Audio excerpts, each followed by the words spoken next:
ang mga kwento ng pag-ibig, kwento ng buhay at kwento ng pag-asa dito sa Barangay Love Stories. Love Stories.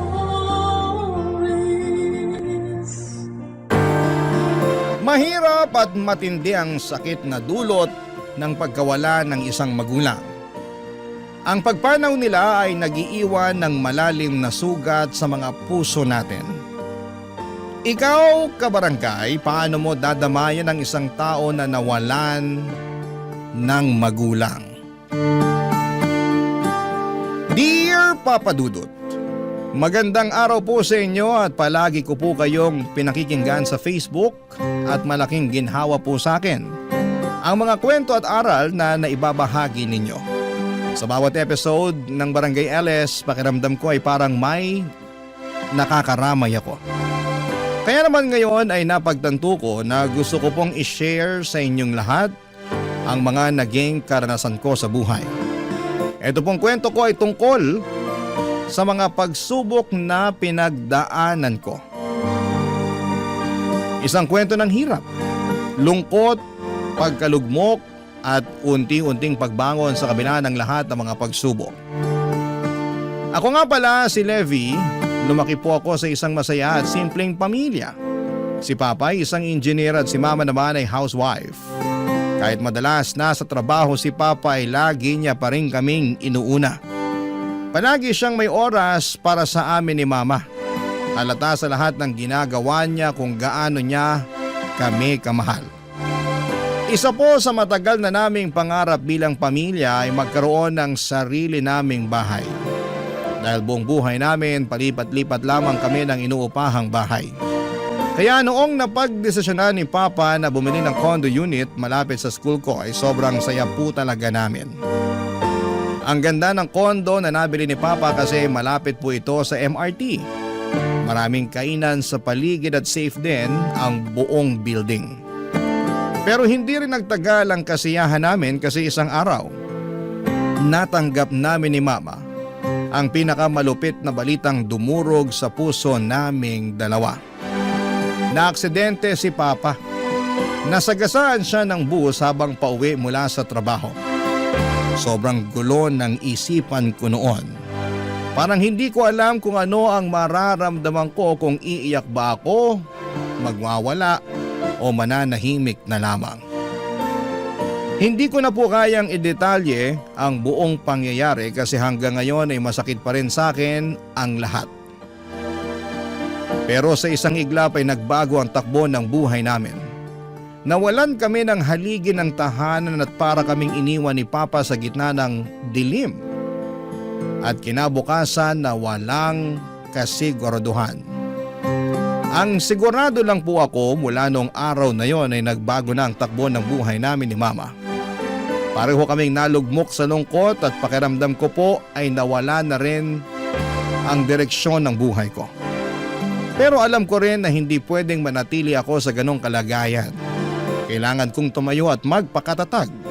Hindi lang para sa sarili ko, kundi lalo na para kay Mama dahil mula noon kaming dalawa na lamang ang magkasama sa laban ng buhay, Papa Dudut.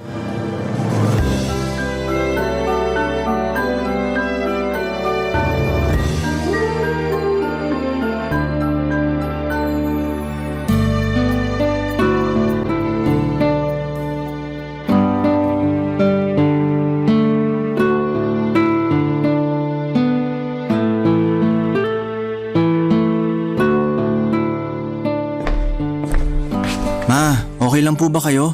Levi anak, wag mo na akong intindihin. Ayos lang ako. Nga pala kumain ka na. Pinagluto na kita na makakain dyan. Siguro si Papa na naman yung naiisip nyo, no? Hindi naman talaga nawala yung papa mo sa isipan ko eh. Talagang nalulungkot at naluluha pa rin ako tuwing naaalala ko yung nangyari sa kanya. Alam mo anak, mas matatanggap ko pa kung namatay yung papa mo sa sakit eh. Tama na po yan. Hindi po makakabuti sa inyo na balikan yung pagkamatay ni Papa. Basta isa lang po may papangako ko sa inyo. At yun ay ang hindi ko po kayo iiwan. Salamat nak ha. Naku, sobrang mature mo talaga. Ngayon sigurado na ako na napalaki ka nga namin ng maayos ng papa mo. Siyempre naman po. At wag na rin kayo mag-alala. Kasi kung nasaan man si Papa ngayon, sigurado po ako na palagi niya tayong binabantayan. Kaya, Ma, palagi niyo pong pagmasdan yung paligid niyo ha. Kasi malay niyo, baka bigla na lang kayong kurutin ni Papa sa singit. Loko ka talagang bata ka. Tigilan mo na nga yung pananakot mo sa akin. Alam mo naman na matatakotin ako eh. Biro lang po. Gusto ko lang po kayo mapasaya. Pero alam mo, sa totoo lang, siguro matutuwa ako kahit papano kung magpaparamdam sa akin ng papa mo. Nang sa ganon, maramdaman ko man lang na kasama pa rin natin siya hanggang ngayon. Pero Ma, anong gagawin niyo kung hindi na pala si Papa yung nagpaparamdam sa inyo? Huwag na nga lang natin pag-usapan ng papa mo. Mas lalo lang ako natatakot sa mga pinagsasasabi mo dyan eh. Sige po. Nga pala Ma, may gusto sana akong itanong sa inyo. Ano yun? Ngayon na wala na po si Papa, paano na tayo ngayon? Ay naku, alam mo, napag-isipan ko na yan. At huwag kang mag-alala, kasi naghahanap na rin naman ako ng trabaho. Naku, sana lang talaga at may tumanggap pa sa akin. Kasi alam mo naman, matagal din ako naging housewife. Kasi yung papa mo yung sumasagot sa lahat ng gastusin natin simula't sampol pa lang. Actually, may naisip po akong mas magandang ideya. Ano yun? Sa tingin ko po mas makakabuti para sa atin na ibenta na lang tong kondo. Nang sa ganon, makapag-move on na rin tayo sa pagkamatay ni Papa. Hindi! Ho? I'm sorry anak ha kung napagtaasan kita ng boses. Pero hindi ako makakapayag na ibenta natin tong kondo. Ha? Bakit naman po? Hindi ko pa to nakukwento sa'yo. Pero anniversary gift ng papa mo sa akin tong kondo na to. Sa katunayan nga sa akin niya pa ipinangalan to eh. Ganon ako kamahal ng papa mo. Kaya hindi ako makakapayag na ibenta natin tong kondo. Hindi tayo aalis dito, dito lang tayo. Ma, alam niyo naman kung gaano kamahal yung condo juice dito.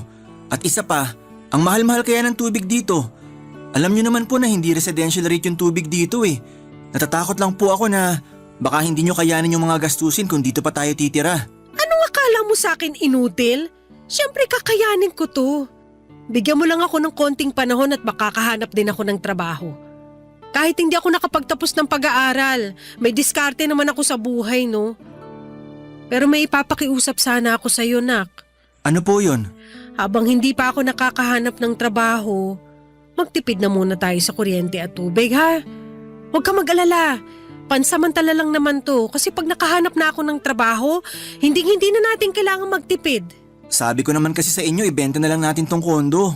Sige nga, sabihin na nating ibebenta natin tong kondo. Saan naman tayo lilipat, ha? Siguro mas makakabuti kung maghahanap tayo ng mauupahan na apartment. Ibebenta natin tong kondo? Tapos magbabayad ng upa buwan-buwan para sa isang apartment? Ano yun? Naku, wag na. Gagawan ko na lang ng paraan yung tubig, kuryente at condo juice natin dito. Pero kapag nabenta niyo po tong kondo, magkakapera po kayo.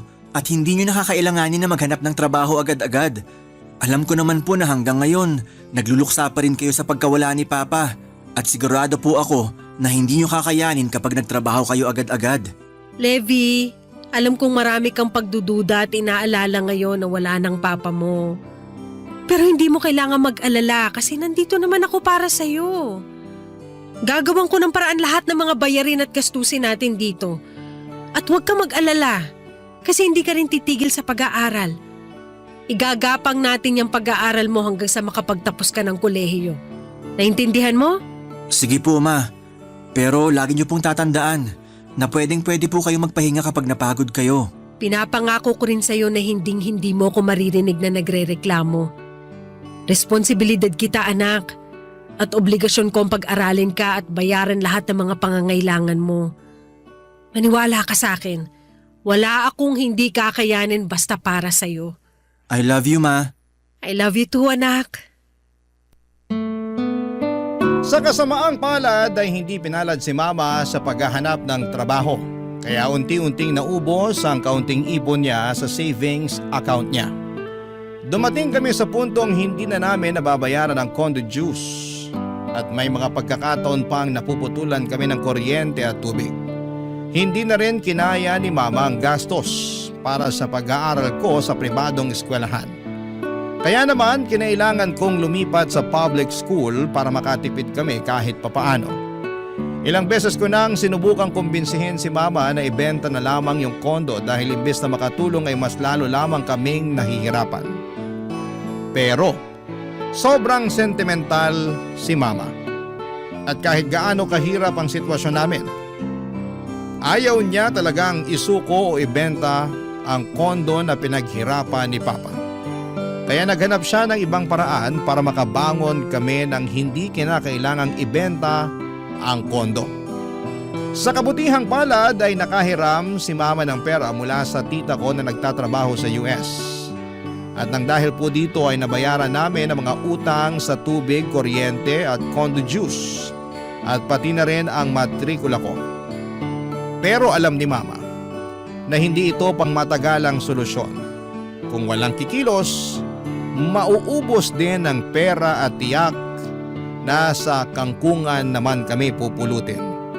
Kaya naman naisipan niya na mas mabuting magnegosyo sa loob mismo ng kondo para kumita at matulungan kaming makaahon sa hirap.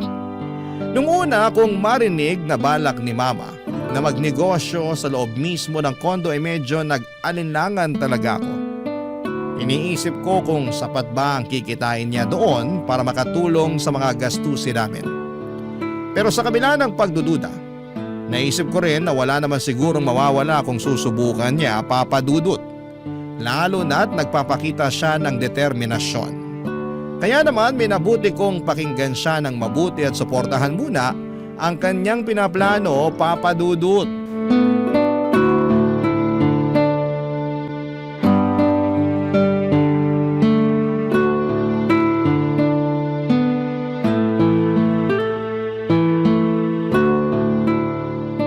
Magluluto ako ng kung ano-ano tapos ibebenta ko. Sigurado po ba kayo dyan, Ma? Kaya nga ako ginawang housewife ng papa mo ng napakaraming taon kasi sarap na sarap siya sa mga niluluto ko. Maniwala ka sa akin. Maganda ang kutob ko rito. At saka isa pa, may natitira pa naman sa perang hiniram ko dun sa tita mo. Kaya yun na munang gagamitin ko para masimulan ko tong negosyo natin. Sige po, kayong bahala.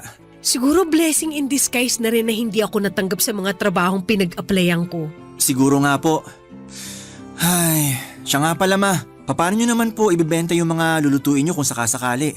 Sa totoo lang, yun nga rin yung iniisip ko Nakakahiya naman siguro kung kakatukin ko yung mga nakatira dito sa kondo, di ba? Magiging abala at perwisyo pa ako kung sakali. May naisip na po ako. Ano yun? Siguro ipopost ko na lang sa Facebook. Ay oo! Maganda yun, Nak! Sige, basta sa'yo ko na iaasa yung pagpo-post ng mga pagkain ibebenta natin, ha? Di uubra to. Wala naman kasi akong kaibigan sa Facebook na nakatira dito sa kondo Hala, paano yan? Sandali lang po. Sigurado naman ako may Facebook group tong kondo Ayos, eto po. Nahanap ko na yung group ng kondo. Pwedeng-pwede ko po i-post dito lahat ng lulutuin nyo. Mabuti naman pala kung ganun. Matagal na pala tong group na to? Ba't ngayon mo lang napansin yan? Sayang naman. Dapat pala noon pa natin naisip to. Wala naman kasi tayong paggagamitin itong Facebook group ng kondo nung nabubuhay pa si Papa. Di bali na. At least ngayon nandyan na yan. Magagamit na rin natin yan sa wakas. Huwag ka mag-alala. Marami na akong naisip na pwede kong lutuin at ibenta. Sa totoo lang po, maganda po yung naisip nyo. Alam nyo ba na tuwing umuwi ako galing eskwela, ang dami ko napapansin sa baba na bumibili ng pagkain sa convenience store. Tapos yung iba naman nagpapadeliver pa ng pagkain. Ay naku, sigurado ako na nagsasawa na yung mga yan sa pagkain galing sa restaurant. Kaya sure na sure ako napapatok tong naisip ko. Uy, Levi anak, nakikinig ka pa ba? Ano ba naman yan? Para naman akong walang kausap dito Sandali lang po. Ano ba kasi ang ginagawa mo, ha? May tinitingnan lang po dito sa cellphone ko. Ano ba? Mas importante pa ba yan kaysa sa plano nating negosyo? Ayos! Makakatulong sa atin to. Ma, tingnan nyo to. Bakit? Anong meron? Tingnan nyo po. Di ko alam na may GC pala yung kondo. At nakapasok na rin ako sa GC. GC? Anong GC? Gift certificate? Si Mama talaga. GC po, as in group chat. Dito po pinopost ng mga nakatira sa kondo yung mga gusto nilang ibenta. So ibig sabihin ba niyan, marami rin nagnenegosyo dito sa kondo? Parang gano'n na nga po. Tignan mo nga sa, ano ulit tawag dyan? GC po. Oo, tama, ayan. Tingnan mo nga sa GZ na yan kung may nagbebenta din ng pagkain. Si Mama talaga. Anong GZ? GC po. Tignan mo na lang kasi. Gusto kong malaman kung may kakumpetensya ako sa pagbebenta ng pagkain dito sa kondo kung sakasakali. Sandali lang ho. Ay, may bad news at good news po ako para sa inyo. Ano na namang paandar yan, Levi? Alin po yung uunahin ko? Yung good news o yung bad news? Alam mo, ikaw pinaglololoko mo ko eh. Sige na nga, unahin mo na yung bad news. Yung bad news po, mukhang marami kayong kakompetensya dyan sa plano nyo magbenta ng pagkain. O ano naman yung good news? Yung good news naman po, mas masarap po yung luto nyo kumpara sa mga binibenta dito sa GC. Yan yung gusto ko sa'yo eh. Huwag ka mag-alala. Kasi bukas na bukas, pupunta na ako ng palengke. At sisimulan na natin tong negosyo natin. Noong mismong araw na yon ay tinulungan ko si Mama kung paano gamitin ang group chat ng kondo para makapag-post siya ng binibenta niyang pagkain habang nasa eskwela ako. Alam niyo naman po, pag medyo may edad na hirap na talaga sa mga bagay-bagay pagdating sa social media. Kaya naman tinuruan ko siya kung paano mag-picture at mag-reply sa mga inquiries. Buti na lang din at matalino si Mama, kaya mabilis niyang nakuha yung mga tinuro ko. Kinabukasan ay maaga pa lang ay lumuwas na agad si Mama papunta ng Cubao para bilhin lahat ng kailangan sa pagluluto. Mga ingredients, containers at kung ano-ano pa. At grabe po, hindi ko akalain na magiging hit yung mga niluto niya. Halos naubos agad lahat ng paninda niya. Ang saya-saya ko po kasi nakita ko kung gaano siya natuwa. Sobrang ganda ng feedback mula sa mga kapitbahay namin sa kondo. Doon ko rin talaga na-realize yung kasabihang everything happens for a reason. Kasi kung natanggap si Mama sa trabahong inaplayan niya noon ay baka hindi na niya naisip na magnegosyo. Isa pa po sa mga dahilan kung bakit naging patok ang mga paninda ni Mama ay dahil sa simple pero lutong bahay na lasa ng mga ito. Sawa na raw kasi yung ibang residente sa kondo sa mga fast food at mamahaling restaurant sa paligid. Kaya nang makita nila sa GC yung mga pictures ng pagkain ni Mama na mukhang masarap at abot kaya pa, bigla silang nag-order. Minsan nga ay halos hindi na siya matapos sa kakaluto at pagdi-deliver. Si Mama mismo ang nag-iikot sa mga units ng customers, dala ang food container at kanyang ngiti. At kapag walang pasok o kaya tapos na ang klasiko, ako naman ang tagahatid ng orders niya sa ibang units, Papa Dudut. Barangay Love Stories. Barangay Love Stories. Habang lumilipas ang mga araw ay mas lalo rin pong dumarami ang suwerte namin. Dumadami ang suki ni Mama ng mga kapitbahay naming residente sa kondo na halos araw-araw nang umu-order ng pagkain. May ilan nga po na tumatawag na agad kay Mama sa umaga para magpa-reserve ng ulam bago pa siya makapagluto.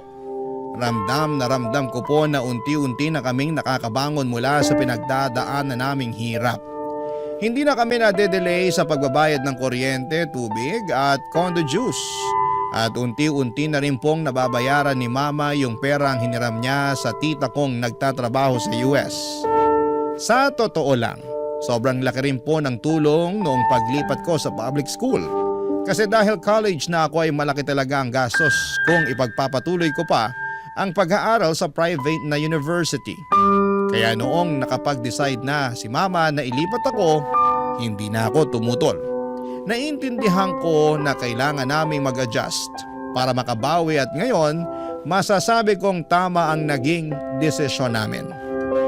Pero tulad ng karamihan sa mga negosyo, hindi rin palaging mataas ang benta.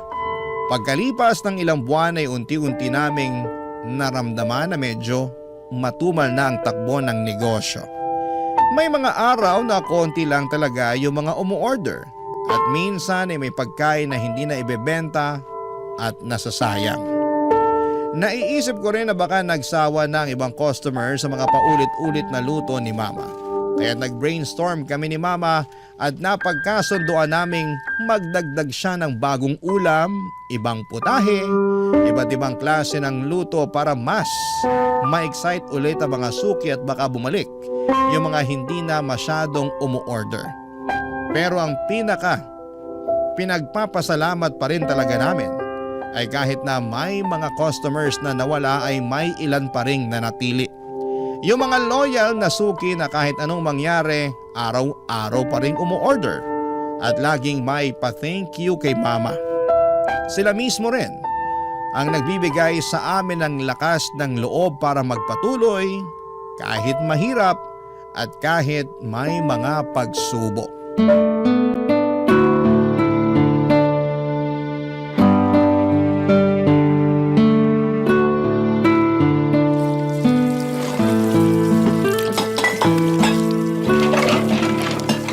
Ma, tulungan ko na po kayo dyan. Ano ka ba naman anak? Di ba may exam ka pa bukas? Sige na mag-aral ka na muna dyan. Ako nang bahala rito. Si Mama talaga. Alam ko pong pagod na kayo, kaya sige na po. Sandali ko lang naman huhugasan tong mga to eh. Sige na nga, mapilit ka eh. Salamat anak ha. Maliit na bagay. May problema po ba? Konti lang kasi yung naibenta ko ngayong araw eh. Huwag na po kayong magtaka. Ganyan po talaga kapag nagnenegosyo. Minsan matumal at minsan naman dumadagsa ang swerte. Mabuti na lang talaga at may naitabi akong ipon para sa mga bayarin dito sa kondo. Sana lang talaga at magtuloy-tuloy pa rin yung swerte natin dito sa negosyo. Kasi pag nawala yung swerte natin, nako, hindi ko na talaga alam kung saan tayo pupulutin. Tapos na po ako dito. Tatabihan ko na po kayo. Huwag nga po kayo mag-isip ng ganyan. Sige po kayo. Kapag pinagpatuloy niyo yung negative na mindset niyo, talagang mamalasin tong negosyo natin. Huwag ka nga magsalita ng ganyan. Kaya nga po relax lang kayo dyan. Di ba napag-usapan na natin to noon na malamang humina yung benta nyo kasi nagsasawa na rin yung mga customers natin sa mga pagkaing niluluto nyo. Kaya nga eh. Di bali na lang. Bukas na bukas pupunta ako ng Cubao. Mamimili ako ng mga kailangan ko.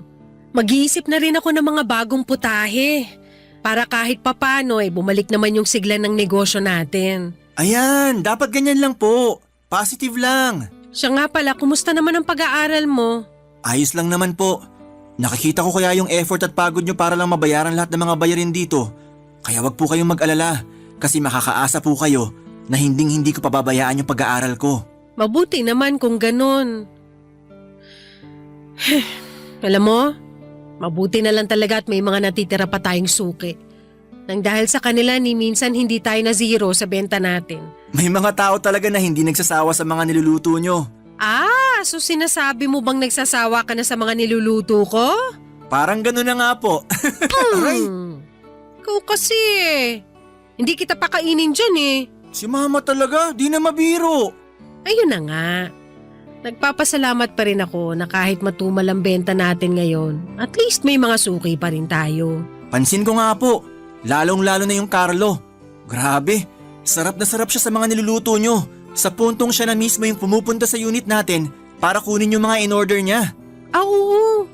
Isa din yun sa mga dahilan kung bakit palagi tayong may benta kahit papano. At yung mga niluluto nyo naman yung dahilan kung bakit di pa rin pumapayat yun hanggang ngayon. Ano ka ba naman, Levi? Yung bibig mo? Totoo naman eh. Alam niyo po ba na tuwing binubuksan ko yung pintuan, napapansin ko na kasing taba na niya yung pintuan. Ikaw talagang bata ka? Huwag mo nga pagsalitaan yung customer natin ng ganyan. Tandaan mo, sila ang dahilan kung bakit nakakabayad tayo sa lahat ng mga bayarin natin hanggang ngayon. Kung sa bagay, ay nga pala ma, may papakiusap sana ako sa inyo. Ano yon? Sira na kasi yung school shoes ko eh. Kailangan ko sana ng pera pambili ng bago. Pero okay pa naman siguro yung rubber shoes mo, di ba? Yun na munang gamitin mo. Si Mama talaga, patawa. Di naman po pwede yun. Oh, ganun ba? Sige, sandali lang ha. Kukunin ko lang yung wallet ko. Sige ho. Oh, eto. 2,000. Sandali lang ma. patingin nga muna ako nitong wallet nyo. Eto, bakit? Grabe! Ang daming laman na pera! Syempre naman. Talagang pinag-iipunan ko ang pangmatrikula mo eh. Tanggapin mo na tong 2,000. Siguro sapat na yan para makabili ka ng bagong sapatos, ano? Okay na po to. Thank you. Hoy, tipirin mo yan ha. Bumili ka na lang ng murang sapatos. Tapos yung sukli, idagdag mo na lang sa allowance mo. Sige po.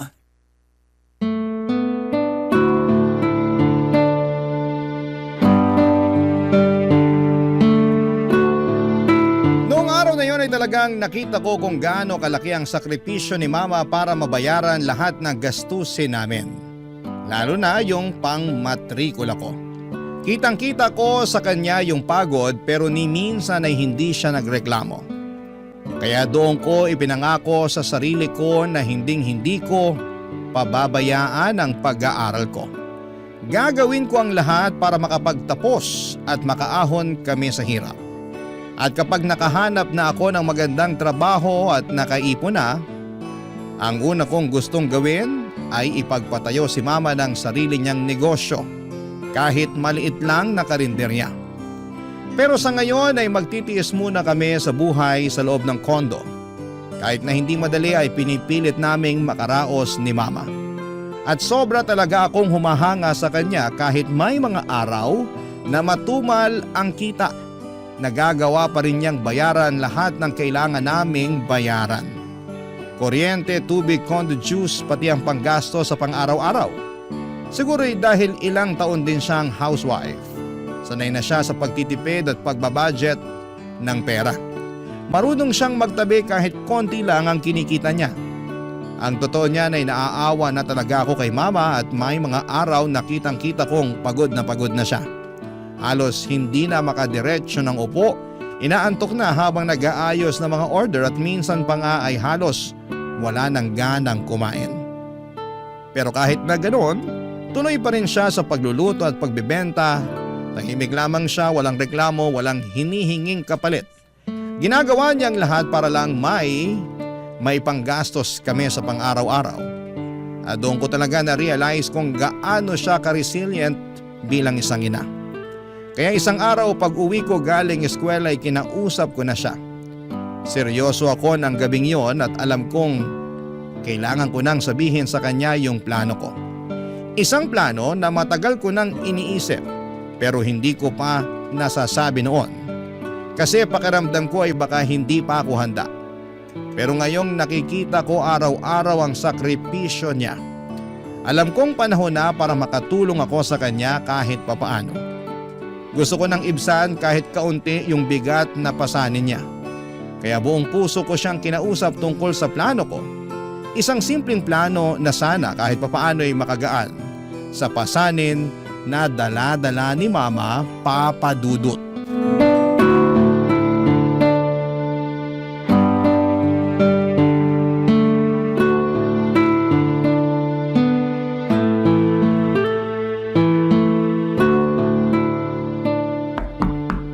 Sino yan? Ma, si Levi to. Pakibuksan yung pintuan. Ay, sige, saglit lang.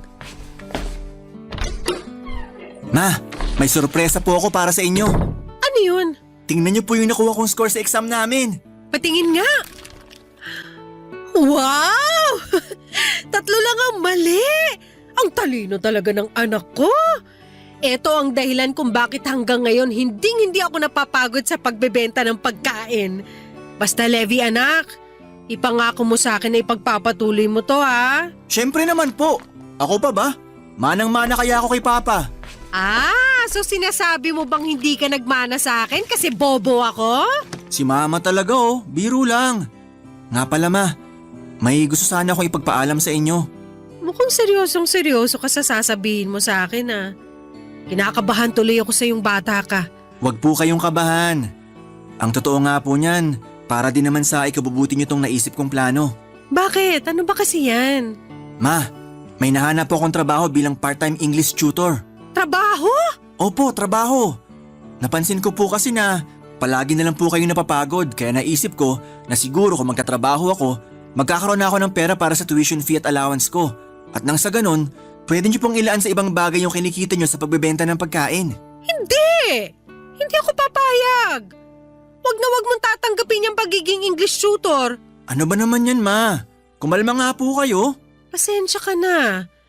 Pero hindi ako makakapayag sa gusto mo mangyari, Levi. Bakit naman po? Sigurado ko na maaapektuhan lang yung pag-aaral mo kapag nagtrabaho ka. At ayoko mangyari yun. Pero part-time lang naman po. Kahit na! Hindi ako papayag at hindi mo na rin mababagong isip ko. Ay, sayang naman yung inaalok sa akin na trabaho bilang part-time English tutor. Pipirmahan ko na lang yung kontrata at pwede na sana ako magsimula eh. Anak, I'm sorry. I'm sorry kung napagtaasan kita ng boses. Pero kapakanan mo lang naman kasi ang iniisip ko eh.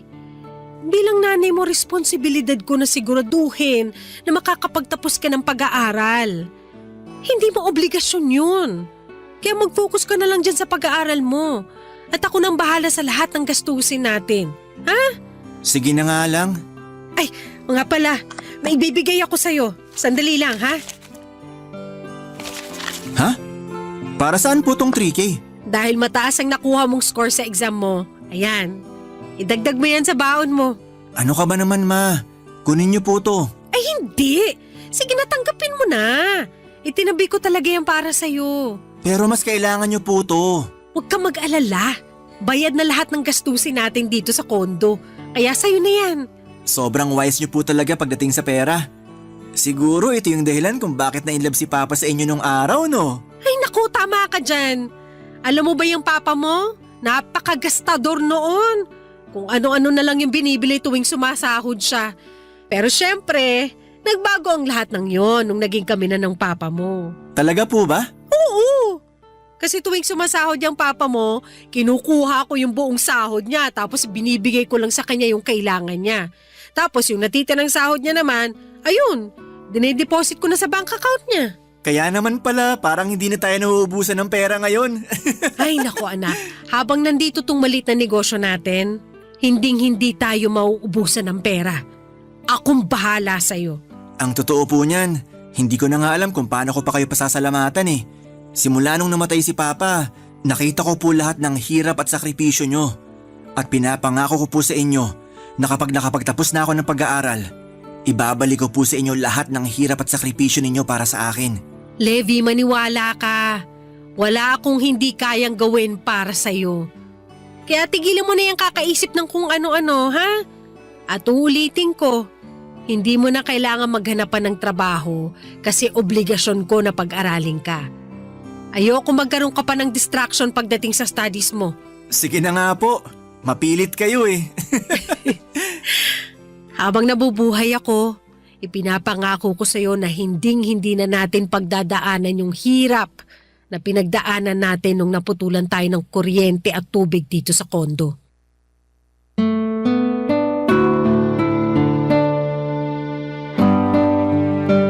Sobrang swerte ko po talaga kay Mama kasi gusto niya na mag-focus na lamang ako sa pag-aaral. Alam kong mahal na mahal niya ako dahil kahit hindi kami mayaman, ayaw na ayaw niya akong pagtrabahuhin. Gusto niya na makapagtapos ako ng walang iniintinding ibang bagay. Pero kung gaano ako kaswerte sa mama ko, pakiramdam ko naman ay parang minamalas kami sa negosyo. Kahit na anong putahe na ang niluluto ni Mama, pansin ko na hindi na ganon kadami ang bumibili kumpara sa dati. Nalilito na rin ako kung ano pa mang pwedeng gawin o isuggest. Kasi halos lahat ng naiisip naming paraan ay nasubukan na namin. Pero hindi pa rin bumabalik ang dating sigla ng negosyo namin. May kutob din ako na baka tumatamlay na yung negosyo namin kasi padami na rin ang nagbebenta sa group chat ng kondo. Sa hirap ng buhay ngayon ay hindi na rin nakakapagtaka kung marami nang gustong magbenta para kumita. Kaya talagang trumiple na ang mga kakompetensya ni Mama. At nung narealize ko na baka hindi na talaga sapat yung kinikita ng negosyo ni Mama para mabuhay kami sa pang-araw-araw, doon na talaga ako nakaramdam ng matinding anxiety. Alam kong magaling si Mamang humawak ng pera at marunong siyang mag-ipon, Pero ang pinangangambahan ko ay kapag naubos na yung ipon na yon, sigurado ako, Papa Dudut, na talagang sa kangkungan na naman kami pupulutin ni Mama kung magkakataon. Barangay Love Stories. Barangay Love Stories. Ang dami ko na talagang beses na pinakiusapan si Mama na payagan niya akong mag-part-time. Gusto ko lang namang makatulong kahit papaano, lalo na at ramdam ko na hindi na rin kumikita ng maayos yung maliit naming negosyo. Pero kahit na anong pilit ko ay ayaw pa rin talaga ni Mama. Paulit-ulit lamang niyang sinasabi sa akin na siya na ang bahala sa lahat. At doon ako nagsimulang magduda. Bakit parang hindi man lang siya kinakabahan o nababahala? Halatang hirap na kami pero parang hindi man lang siya ninenervyos na hindi na kumikita ng maayos ang negosyo namin. Kaya habang tumatagal ay mas lalo akong napapaisip kung may dapat ba akong malaman. Hanggang sa napansin ko na palagi na lamang bumibili yung suki ni Mama na si Carlo, yung medyo mataba at madaldal na lalaki na palaging bumibili ng pagkain sa amin. Halos araw-araw na siyang kumakatok sa unit namin. Minsan pa nga ay pumupunta siya sa unit namin ng 2 o 3 beses sa isang araw. Napapatanong tuloy ako kung bakit parang hindi siya nagsasawa sa mga luto ni Mama. Pero binabaliwala ko na lamang at baka nga lang talagang mahilig siya sa pagkain. Kasi kitang-kita naman sa katawan niya na mahilig siyang kumain. Pero minsan, hindi mo talaga dapat binabaliwala ang kutob mo. Kasi isang araw pag uwi ko galing sa eskwela, nakita ko si Mama at si Carlo na parang nakaupo sa kama. Parang natulala ako noong nakita ko sila na magkasama sa loob ng kondo. Hindi ko alam kung ano ang mararamdaman ko. Parang sabay-sabay na bumagsak sa akin ang lahat. Yung gulat, hiya, sakit at sama ng loob.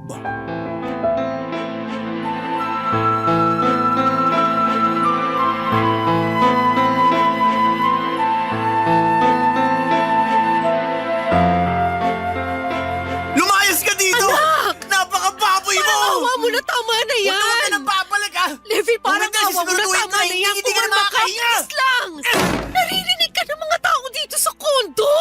Nahihiya kayo sa mga tao dito, pero hindi kayo nahihiya sa ginawa nyo. Hindi pa nga nag-iisang taon simula nung namatay si Papa. Tapos ngayon nakikipaglandian na kayo sa ibang lalaki. Mahiya naman kayo, Ma! Maniwala ka sa akin, hindi ganun yun! Walang makakapalit sa papa mo! Anak ng... Teka lang! Siya ba yung dahilan kung bakit hindi kayo nauubusan ng pera? Siya ba yung dahilan kung bakit hindi kayo nababahala kahit sobrang tumal na negosyo natin? Levi, anak, please, intindi mo naman si Mama. Hindi ko ginusto na mangyari to. Pero ginusto niyo na mangyari to, Ma. Sinabi ko na sa inyo noon pa man na magtatrabaho ko para kahit papano makatulong naman ako sa mga gastusin natin. Pero anong ginawa nyo? Paulit-ulit nyo akong tinanggihan. Tapos ngayon malalaman ko na binebenta nyo na pala yung katawan nyo para lang magkaroon ng pera. Ang sakit mo naman magsalita. Hindi na ako natutuwa sa mga sinasabi mo sa akin. At bakit? Mahirap at masakit ba na marinig ang katotohanan? Ang katotohanan na binenta nyo yung pride at dignidad nyo para hindi na kayo mahirapan sa buhay. Siguro ko nabubuhay lang si Papa ngayon. Sigurado ko na magiging proud siya sa inyo. Sana lang talaga mutuhin kayo ni Papa. Ginawa ko ang lahat ng yon para sa ikabubuti mo. Maniwala ka sa akin. Kayang-kaya kong ibenta ang kaluluwa at dignidad ko para sa'yo. Yun na nga po yun eh. Mas pipiliin ko na lang na malugmok at maghirap tayo kesa sa nakikipagtali kakapalit ng pera. Wes, pasensya ka na. Pero hindi ako makakapayag na maranasan mo ulit yung hirap na pinagdaanan natin nung namatay ang papa mo. Awang-awa ako sa iyo noong mga panahong kinailangan natin magtiis sa dilim. Kasi wala tayong pambayad sa mga gastusin natin.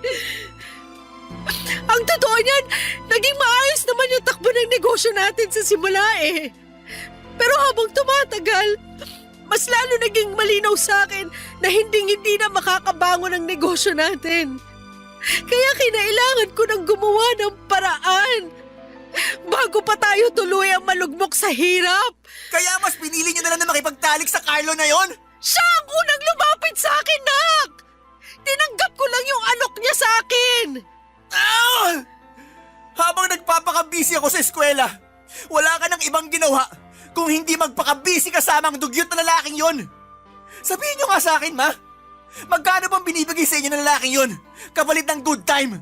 10,000? 20,000? 30,000? Magkano na lang ba ang halaga niyo ngayon? Sabihin mo na kung anong gusto mong sabihin sa akin. Sabihin mo nang marami akong babae. Sabihin mo nang gahaman ako sa pera. Lahat-lahat na! Husgahan mo ako hanggang sa magsawa ka! Pero hindi mo pwedeng husgahan ang pagiging ina ko sa'yo kasi ginawa ko ang lahat! Lahat ng yon kasi gusto ko magkaroon ka na magandang kinabukasan! Tapos ngayon gagawin niyo ba akong dahilan kung bakit kayo nakipagtalik sa Carlo na yon? Ibang klase din kayo, Ma. Ang galing niyo magpalusot! Sa tingin mo ba? Proud at natutuwa ako sa ginawa ko? Ha? Hindi! Labag sa kalooban ko yung ginawa ko, Levi! Pero tuwing nakikita ko na masaya ka at nakakapag-focus ka sa pag-aaral mo kasi nababayaran ko na lahat ng mga gastusin natin dito sa kondo, mas pinili ko na lang na lunukin yung pride ko. Kasi ganun kita kamahal, anak. Handa akong gawin ang kahit na ano para sa'yo. Ah! Tignan mo yan, Levi! Kung binenta niyo na lang sana to noon pa lang, malamang hindi na tayo haabot sa ganito. Huwag ka magsalita ng ganyan! Regalo pa rin sa atin ng papa mo tong kondo na to! Ma, sa tingin niyo pa matutuwa si Papa sa mga pinagagagawa niyo dito habang nasa eskwela ako? Ayoko na. Suko na ako. Doon na po muna ako matutulog sa bahay ng kaklase ko. Please! Huwag ka nang umalis! Pag-usapan naman natin na maayos to! Paprangkahin ko na po kayo. Unti-unti na po nababawasan ang respeto ko sa inyo. At kung magtatagal pa ako rito, baka tuluyan ko na pong makalimutan na nanay ko kayo. Aalis na po ako. At wala na kayong magagawa para pigilan pa ako.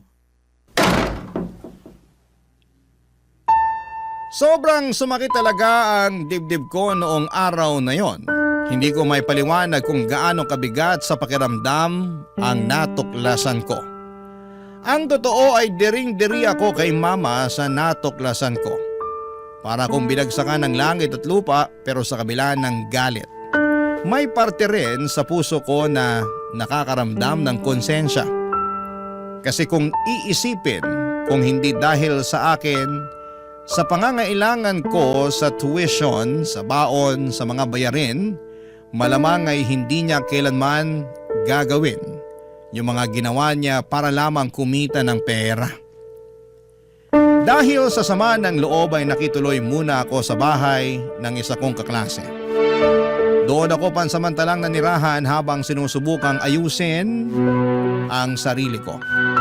Aaminin ko rin na noong mga panahong yon ay nalulung ako sa pag-inom. Parang gusto kong takasan lahat. Bumaba rin ang grades ko at halos napapaiyak na lamang ako tuwing naaalala ko yung mga huling away namin ni Mama. Hindi ko rin sinasagot ang mga tawag at text ni Mama dahil ayoko siyang marinig at mas lalong ayoko siyang makausap. Mabuti na lang talaga at mababait ang pamilya ng kaklase ko. Sila na muna ang tumulong sa akin. Binigyan nila ako ng pagkain, minsan po ay baon at paminsan-minsan pati allowance. Doon ko nararamdaman na kahit hindi mo kadugo ay may mga tao talagang handang kumupkop at umunawa sa iyo sa oras ng pangangailangan. Pero kahit na anong gawin ko para lumayo sa problema ay hindi ko pa rin maiwasang mag-alala kay Mama. Minsan iniisip ko kung kumakain ba siya ng maayos. Kung may sakit ba siya. Kung okay lang ba siya na mag-isa. Pero tuwing bumabalik sa isip ko kung ano yung ginagawa niya, kasama noong Carlo na yon ay biglang nababalot ulit ako ng galit at pandidiri. At parang pinipigilan ko na lamang ang sarili ko na maawa kay Mama. Halos isang buwan din akong hindi umuuwi. At habang lumilipas yung mga araw ay unti-unti ko nare-realize na baka nga kaya lang nagawa ni Mama lahat ng yon ay dahil sa sobrang pagmamahal niya sa akin. Kasi noon, Noong nabubuhay pa si Papa, hindi kailanman nagloko si Mama. Isa siyang mabuting asawa at ina. Kaya siguro sa gitna ng matinding depresyon ay napilitan siyang gawin ang mga bagay na hindi niya kailanman naisipang gawin para lang hindi ako malugmok sa kahirapan. At doon ko na napagtanto na kahit gaano kasakit at kahirap, kailangan ko na siyang harapin. Kailangan ko na siyang kausapin kasi sa kabila ng lahat, siya pa rin ang mama ko. Kaya nung medyo kumalma na ako ay nakapag-decide ako ng bumalik sa kondo para harapin ang katotohanan na matagal ko nang iniiwasan.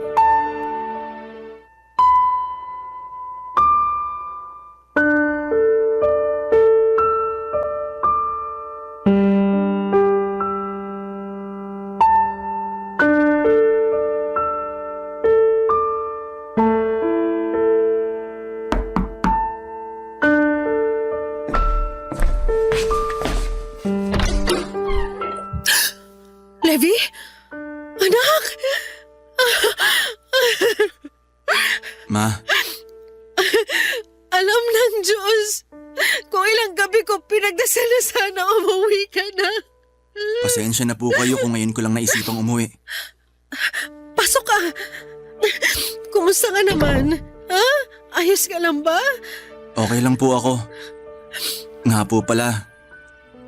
Ma, I'm sorry po sa lahat ng sinabi ko sa inyo bago ako umalis dito. Hindi niyo po deserve lahat ng mga sinabi ko sa inyo noon. Kalimutan mo na yon, Nak. Ang mahalaga ngayon, nandito ka na. Sana ngayon naiintindihan mo na kung bakit ko nagawa yon. Levi, anak, ayoko maranasan mo yung buhay na salat sa pera. Kaya ako nagawa yon. Dahil gusto ko na magkaroon ka ng magandang kinabukasan. I'm sorry po kung pinagsalitaan ko po kayo ng masama. Aaminin ko po na hindi ko gusto yung nangyari. Pero alam ko rin naman po na wala kayong hindi kayang gawin para sa akin. Ma, naiintindihan ko na po kung saan kayo nanggagaling. At sa puntong ito, handa na akong ibaon ng lahat ng to sa limot. Thank you, anak. Hindi mo alam kung gaano mo ko napasaya ngayon. I love you, Ma. I love you too, anak. Nga pala, nakapagdesisyon na ako. Ha? Ano pong ibig niyong sabihin? Sa tingin ko, panahon na para magsimula tayo ng panibago. Pumapayag na ako sa gusto mo mangyari noon. Ibebenta na natin tong kondo. Ho? Seryoso po ba kayo? Pero akala ko ba ayaw niyong ibenta tong kondo kasi bigay ni Papa sa atin to. Wala na ang papa mo. At kung naririnig lang tayo ng papa mo ngayon, sigurado ako na may iintindihan niya rin kung bakit kailangan nating gawin to. Ang totoo niyan, dapat ibinenta ko na tong kondo nung namatay ang papa mo eh. Kung tutusin, yung papa mo lang din naman kasi ang dahilan kung bakit namuhay tayo ng marangya sa kondo na to. Huwag po kayong mag-alala, Ma. Sigurado ako na hindi magagalit si Papa sa magiging desisyon natin na ibenta tong kondo. Anak, isa rin to sa mga dahilan kung bakit nagawa ko yung ginawa ko. Ano pong ibig niyong sabihin? Nakita mo naman yung nangyari sa akin, di ba? Kinailangan kong kumapit sa patalim. At hindi rin ako nakahanap ng trabaho kasi hindi naman ako nakapagtapos ng pag-aaral. Siguro kung nakapagtapos lang ako ng pag-aaral, malamang hindi mangyayari ang mga nangyari sa akin. Tapos na po yun.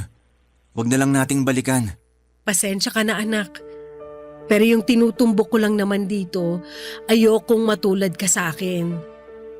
Kaya ako ginawa ang lahat ng yon kahit labag sa loob ko. Kasi alam ko na kapalit ng lahat ng sakripisyo ko ay ang magandang kinabukasan na naghihintay para sa'yo. Hindi niyo na po kailangan magpaliwanag, Ma. Alam ko na po kung saan kayo nanggagaling. At isa lang po yung napatunayan ko sa lahat ng to. Ano naman yun? Nahanda kayong gawin ang lahat para sa akin. Alam niyo po ba, nung nasa bahay pa ako ng kaklase ko, hindi po ako mapakali kakaisip sa inyo. Ma, pasensya na po talaga kung ngayon ko lang po naisipang umuwi. Ayos lang. Naiintindihan ko naman kung bakit pinili mo magpakalayo-layo. At isa pa, Hindi mo kailangang humingi ng sorry kasi valid yung nararamdaman mo.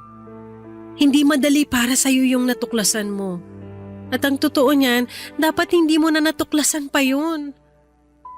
Pero anak, lagi mo ring tatandaan na handa akong magdusa ng palihim kumpara naman to sa ikabubuti mo. Pangako po na hindi ko na kayo pagsasalitaan ng masama. Pero may isang bagay lang po sana akong hihilingin sa inyo. Ano yun? Simula sa araw na to, sana po wag niyo na akong paglilihiman. Pangako yan. At ito ang isa pang ipapangako ko sa'yo. Simula ngayon, mamumuhay na tayo ng marangal at kahit hindi ako nakapagtapos ng pag-aaral, hindi na ako gagawa ng bagay na ikagagalit mo. Siya nga pala anak, bago ko makalimutan, Ano po yun? kapag nabenta na natin tong kondo, ayos lang ba sa'yo kung manirahan na muna tayo sa probinsya? Ano po bang plano nyo? Kapag nakuha ko na yung pinagbentahan nitong kondo, bibili tayo ng maliit na lupa at bahay sa probinsya. Tapos magtatayo ako ng maliit na karinderya doon para may pagkakitaan pa rin tayo kahit papano. Mukhang maganda yung naisip nyo, ma. Pero anak, ayos lang ba sa'yo kung ililipat kita ng school? Siyempre naman po. Ang importante lang naman ay yung makapagtapos ako, di ba? Wala pong problema sa akin yan. Alam mo nak, sobrang saya ko at bumalik ka na rin sa wakas. Ako din, ma. Pangako ko po sa inyo na hindi na tayo magkakahiwalay. Payakap nga! I love you, ma. I love you too anak. Mahal na mahal kita. Sobra! Nagkabati rin po kami ni Mama, Papa Dudut. Hindi ito naging madali pero ramdam ko na pareho naming pinagsisihan ang lahat ng mga nangyari. At pareho rin namin gustong magsimulang muli. Umabot na rin kami sa punto na inayos na ni Mama lahat ng mga papeles para sa kondo. At sa awa naman ng Diyos ay naibenta rin niya ito at laki rin po ang nakuha naming pera. Kasi nasa prime location po ang kondo along EDSA po ito. Kaya mataas ang market value kahit papaano. Pagkatapos noon ay lumipat na po kami sa isang tahimik at maliit na bayan dito sa probinsya. Ginamit ni Mama ang pera para bumili ng maliit na lupa, bahay at para makapagsimula ng simpleng karinderya. Tahimik po ang buhay dito, Papa Dudut. Mas mura ang mga bilihin at higit sa lahat ay mas slow-paced ang takbo ng buhay ng tao. Nag-aaral na rin po ako dito ngayon sa isang state university at masasabi kong kontento na ako sa kung ano ang meron kami. Dito ko po lalong naunawaan ang mga aral na iniwan ng lahat ng pinagdaanan ko. Isa sa mga pinakamahalagong natutunan ay ang huwag basta-bastang manghusga, lalo na sa sarili nating mga magulang. May mga desisyon silang minsang mahirap tanggapin o maintindihan. Pero kung bubuksan lang natin ang puso't isipan natin, makikita natin na ginagawa lang nila ang lahat ng yon dahil mahal nila tayo at gusto lamang nila tayong mapabuti. Kahit pa masaktan sila at kahit isakripisyo nila ang sarili nilang dignidad at kaligayahan. Para po sa lahat ng mga kabarangay ninyo na nakakarinig nito ay gusto ko lang pong iparating na sana'y iparamdam ninyo sa mga magulang ninyo na mahal nyo po sila. Yakapin nyo sila at pasalamatan nyo sila. At sigurado din po ako na kahit simpleng salamat ma o ingat pa ay malaking bagay na para po sa kanila. Dito ko na po muna tatapusin, Papa Dudut, ang kwento na ibinahagi ko po sa inyo. Maraming salamat po, Papa Dudut, sa pagkakataon na maibahagi ko ang kwento ng buhay ko. Sana po ay mapili po ninyo ang sulat kong ito, ang inyong forever kapuso at kabarangay, Levi. Ano ang masasabi mo sa ating Barangay Love Stories today? Aabangan namin yan sa aming comment section.